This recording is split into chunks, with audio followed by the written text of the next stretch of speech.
Hello, I'm Brian Tracy, and welcome to this session on selling. You know, we're all in the business of influencing customer behavior in some way. In fact, we're all in the business of influencing other people's behavior in some way. In life, we have a choice. We can either be the influencer or the influencee. We can either be the person who influences others and gets them to do the things that we want, or we can get others to influence us and we do the things that they want. In this session, we're going to ask the question, why is it that some customers buy faster than others, and some customers buy slower, and some customers don't buy at all? Now, an enormous amount of research has been done in this subject to find out what makes people tick. And since you're a customer, I'm a customer, everybody's a customer, these same factors work on you and they work on me every single day. They are the essence of all persuasive and influential messages, the essences of all advertising and promotion, whether it's in print or newspaper, television, radio, or anything else.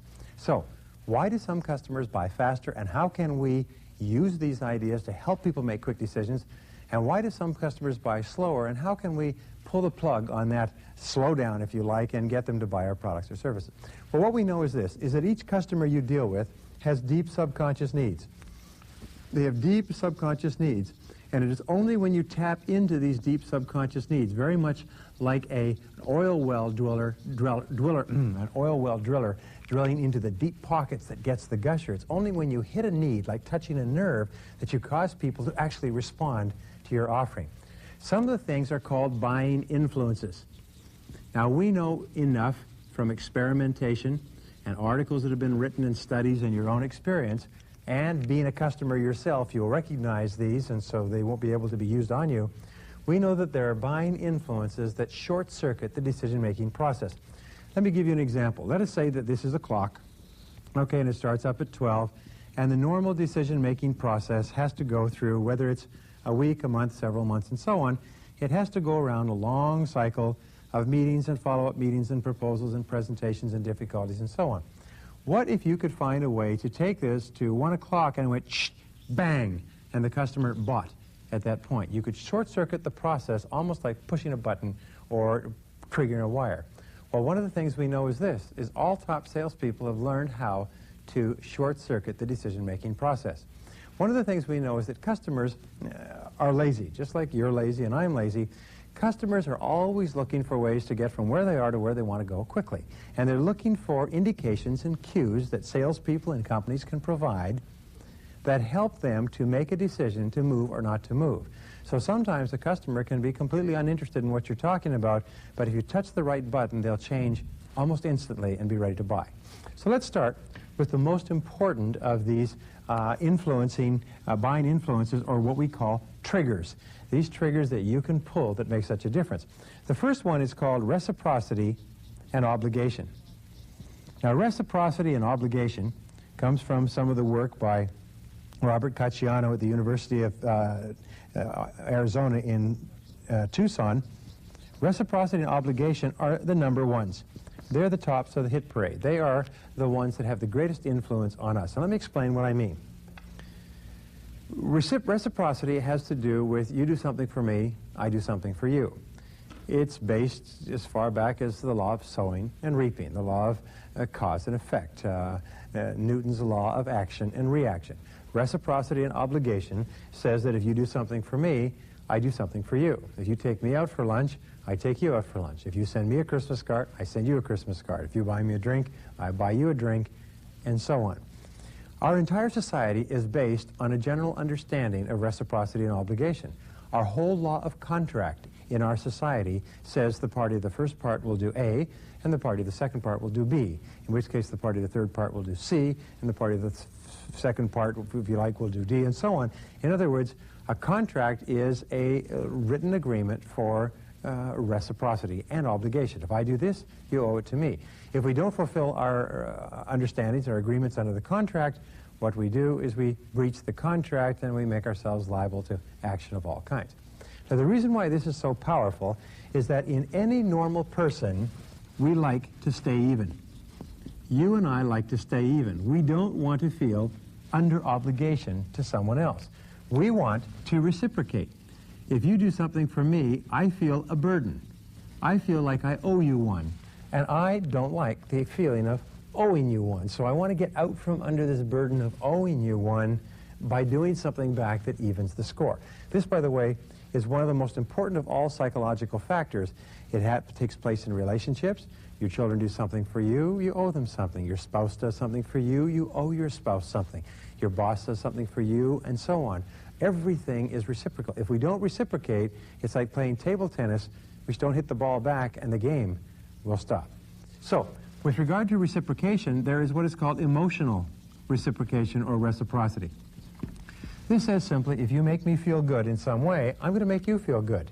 If you compliment me or compliment my work or say something that flatters me or my business and you make me feel happy about myself and my life, well, I want to make you feel happy as well. That's why you often see the case where a person says, well, you look very good today. We'll say, thank you, you look good too. And I hope you had a good time on the weekend. Yes, did you have a good time on the weekend too? In other words, it goes back and forth. We always want to continue to reciprocate.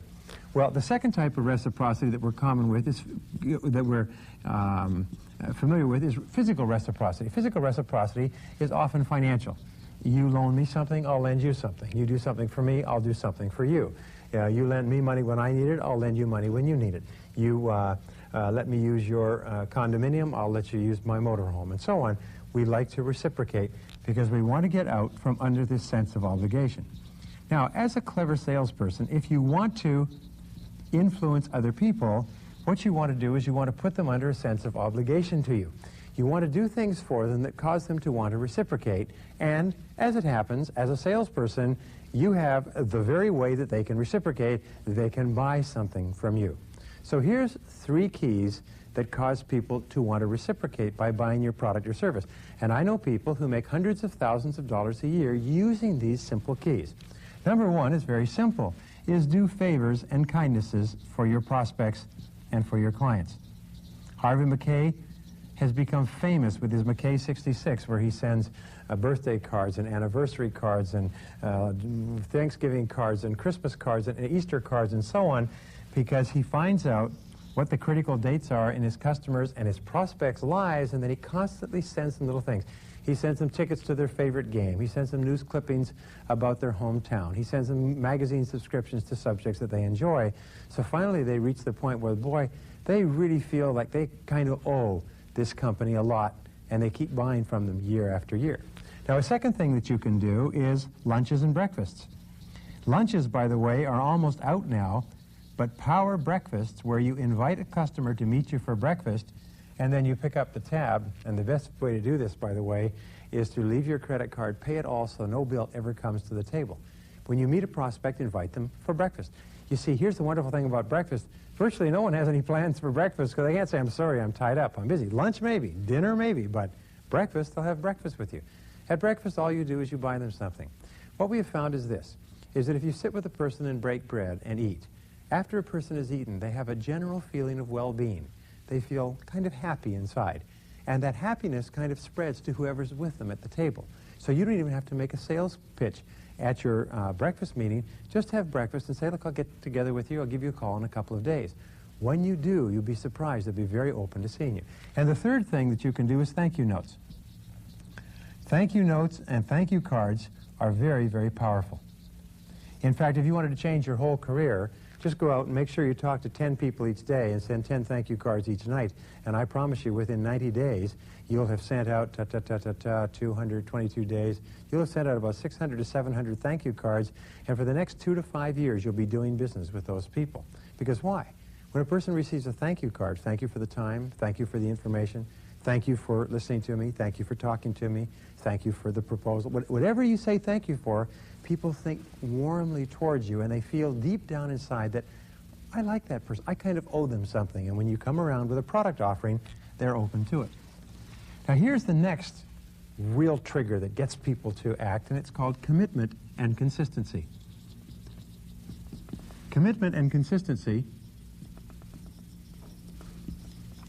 is based on our understanding of human nature, is that first of all, we commit very slowly to things. And the more complicated our lives are, the more slowly we commit. But second of all, we strive to remain consistent with what we've done and said in the past. Ralph Waldo Emerson said, a foolish consistency is the hobgoblin of little minds.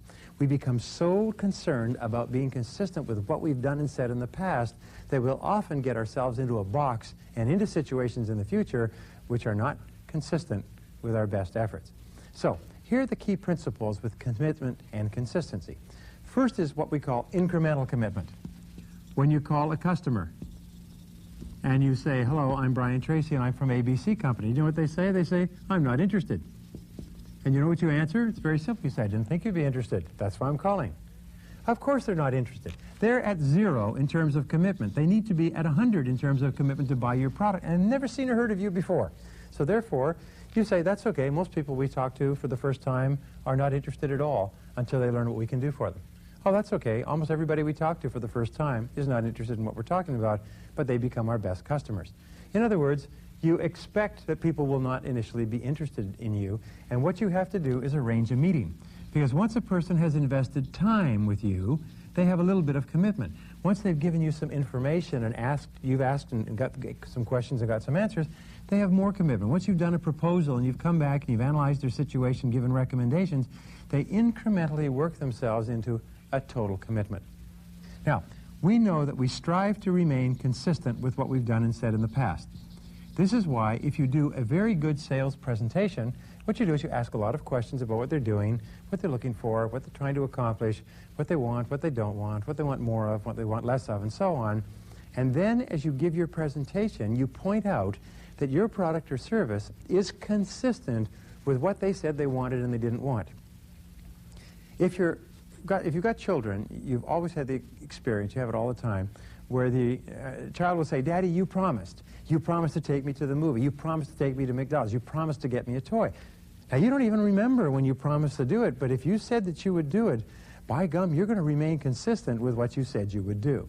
So, your job in commitment and consistency is to uncover the customer's buying strategy. Find out how they have bought a particular product or service in the past. Here's a good question. Have you ever bought one of these before? Have you ever bought one like this before? When you bought it before, how did you go about making your decision? I mean, what were the variables that determined whether or not you bought it? What was the process that you went through? And then whatever they explain to you as their buying process, you structure your selling strategy so that it's consistent with the way they buy. You show that your product or service is consistent with the needs and problems that they've identified. And you get them to move from no commitment to incremental commitment one step at a time over a series of meetings. And every time you have a meeting, of course, you send another thank you card. And you keep current with them. You keep on top of the situation. Here's another buying trigger. It's called social proof. Now, social proof is very powerful. Social proof is so powerful that it can make 80% or more of a sale. Social proof is a form of word-of-mouth advertising in a way, but social proof is based on your answering the question, who else has done it? Who else has done it? You see, nobody wants to be first, and nobody wants to make a mistake. Nobody wants to buy something that won't work. Nobody wants to get something that nobody else has used.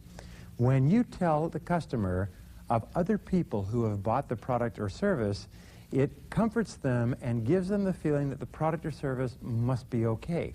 If other people had bought the product or service, then I am safe in buying the product or service myself because it must be okay if all these people have bought it.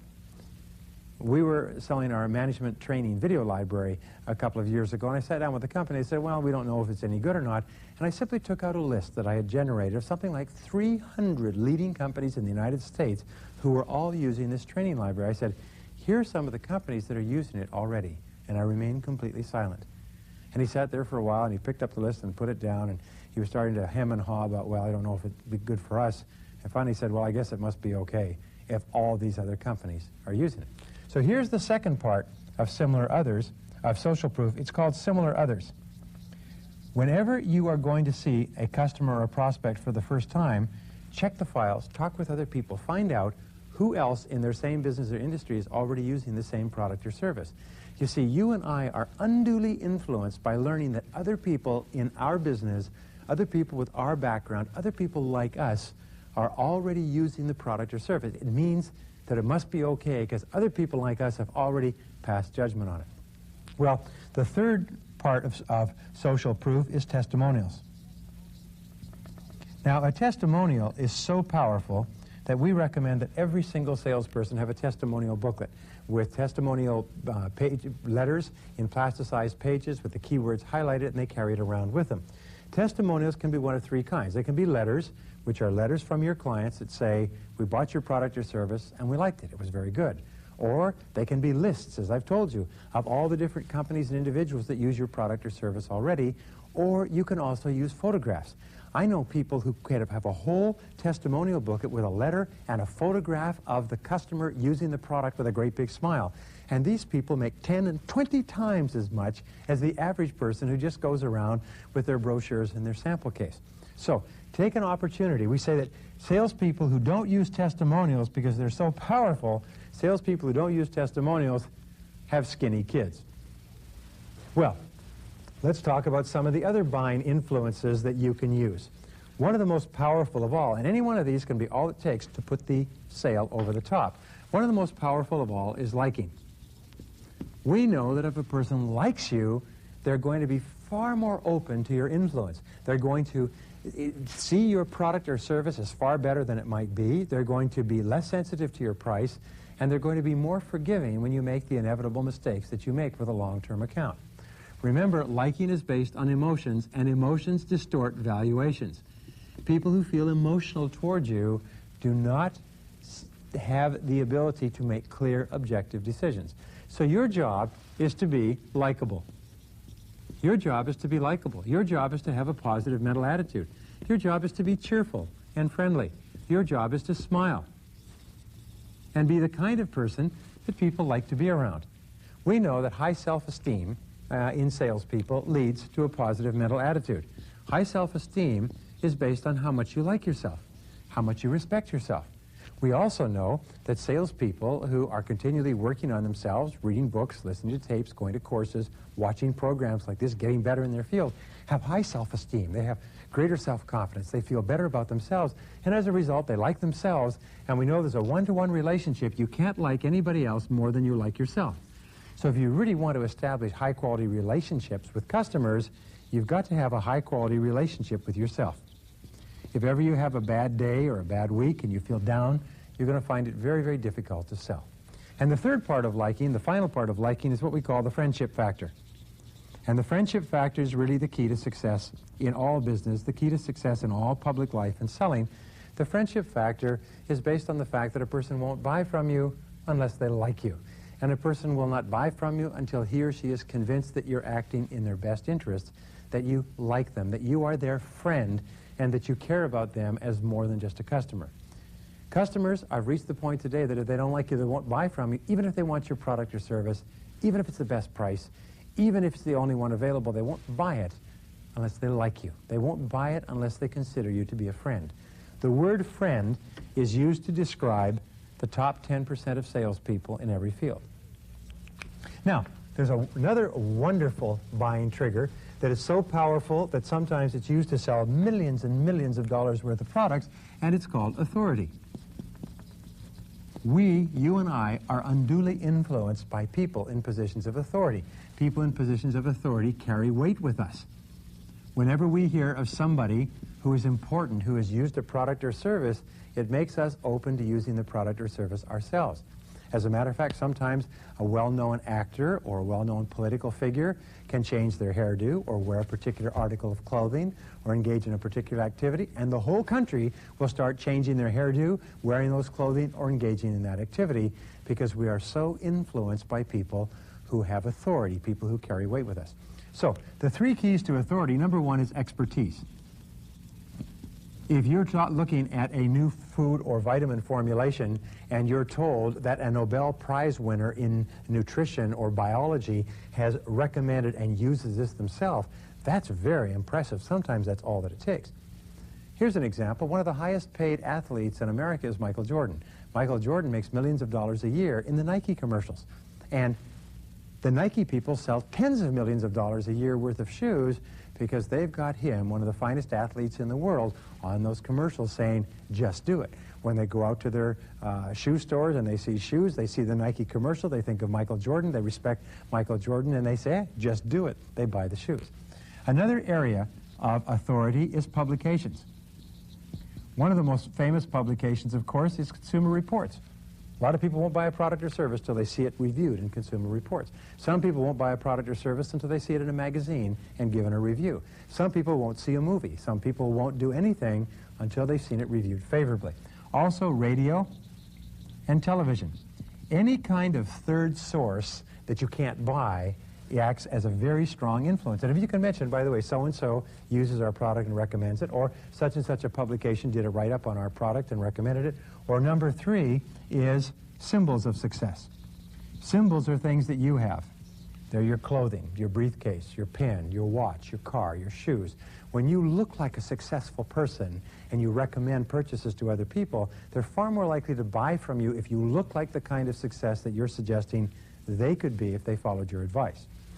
Now, another major influence or buying trigger is called scarcity. Sometimes we don't even know how much we want it until it's scarce. If your product or service is scarce, then by all means, be sure to point that out to your prospective client. Something that is scarce implies that it's valuable. If it's scarce, it means lots of people want it. Sometimes when you say to a person, well, whether you buy this or not, you should know this is the last one available for 3 months. I'll take it. Sometimes people didn't even realize they want it until you threatened to take it away from them. It makes it more desirable. So it also increases or creates urgency. Sometimes the customer, if they believe that you've got an endless supply of the product or service, they're in no hurry. But you can get them to move quickly if you can imply that there's a limited time that the product is available, there's a limited quantity of the product available, or there's a limited quantity available at a certain price. How many times have you been induced to buy things by them saying it's going up in price at the end of the month, or this is the last one we have, or this is the last one in your color?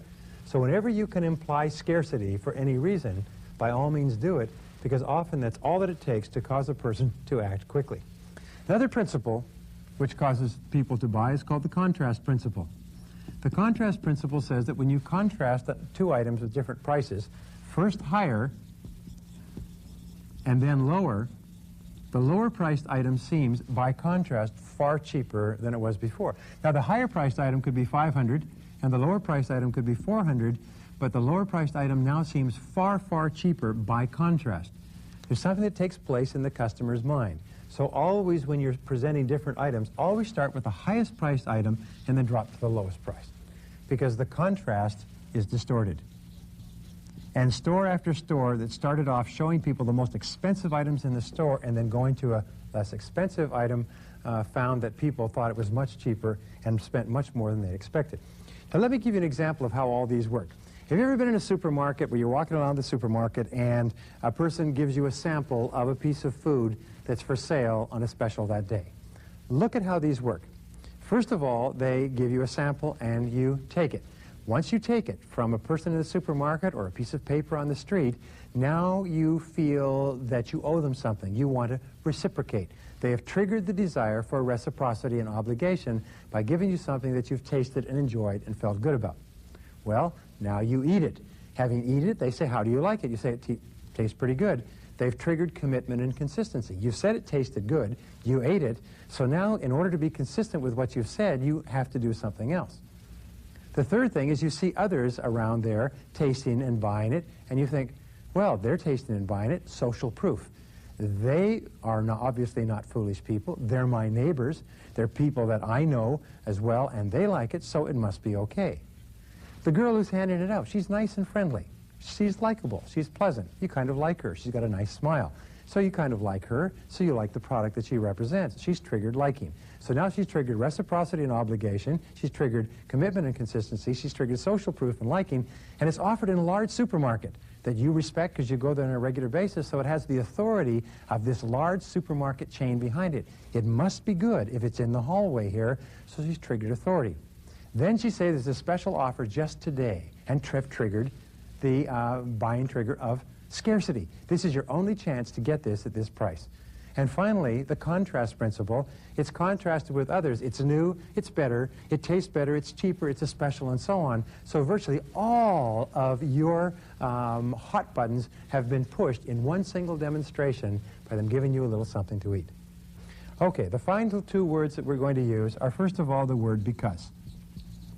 Because is a very powerful word. We're taught from the time that we're children to feel that a logical answer comes after the word because. And recommend is a powerful word because people that we respect recommend things, they don't sell things.